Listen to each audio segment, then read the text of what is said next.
আজি 11 ছেপ্টেম্বৰ ভাৰতবাসীৰ বাবে এক গৌৰৱৰ দিন।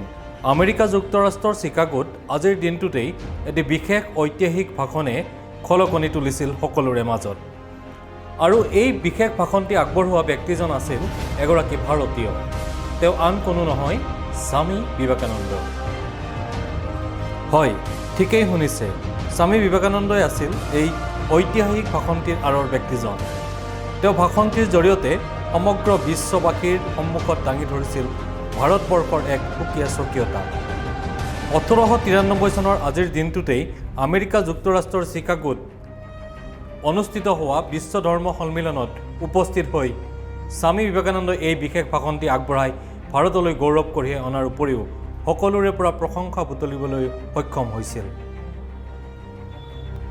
স্বামী বিবেকানন্দৰ কৰ্মৰাজি ভাষণসমূহ আমাৰ সকলোৰে বাবে হৈ ৰ'ব এক আদৰ্শ। তেওঁৰ জীৱনৰ আদৰ্শই ভাৰতবৰ্ষৰ বাবে এক গৌৰৱৰ বিষয়।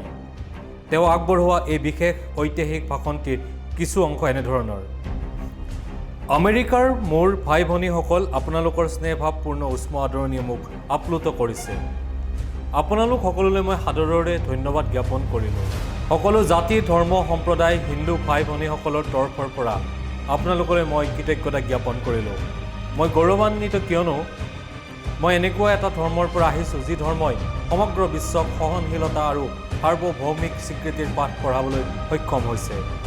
আমি সমগ্ৰ বিশ্বৰ সকলো ধৰ্মকে সত্যৰে ৰূপ হিচাপে গণ্য কৰোঁ। মোৰ আশা আজিৰ এই সন্মিলনৰ জৰিয়তে সকলোৰে মাজৰ হিংসা বিদ্বেষ ভাৱসমূহ দূৰ কৰিব আৰু এখন শান্তিৰ পৃথিৱী গঢ়ি তুলিব।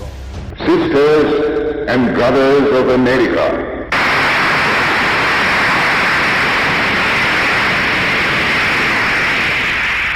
it fills my heart with joy unspeakable to rise in response to the warm and cordial welcome which you have given us.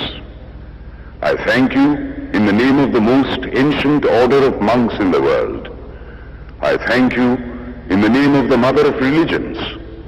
And I thank you in the name of the millions and millions of Hindu people of all classes and sects. My thanks also to some of the speakers on this platform who, referring to the delegates from the Orient, have told you that these men from far-off nations may well claim the honor of bearing to different lands the idea of toleration. I am proud to belong to a religion which has taught the world both tolerance and universal acceptance. We believe not only in universal toleration, but we accept all religions as true. I am proud to belong to a nation which has sheltered the persecuted and the refugees of all religions and all nations of the earth.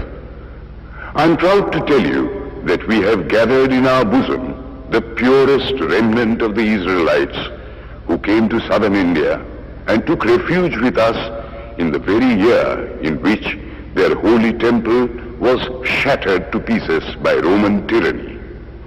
I am proud to belong to the religion which has sheltered and is still fostering the remnant of the grand Zoroastrian nation.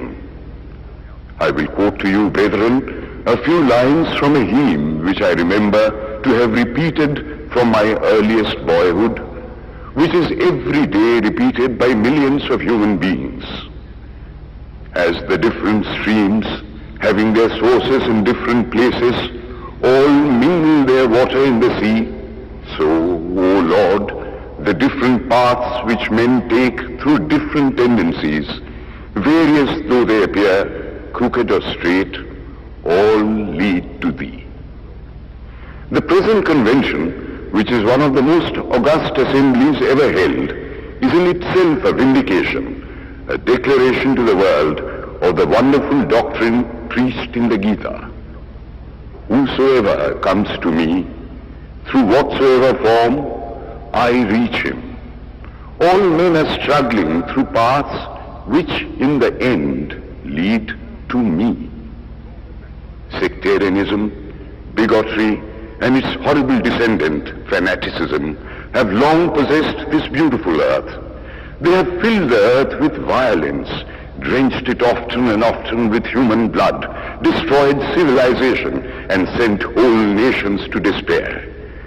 Had it not been for these horrible demons, human society would be far more advanced than it is now.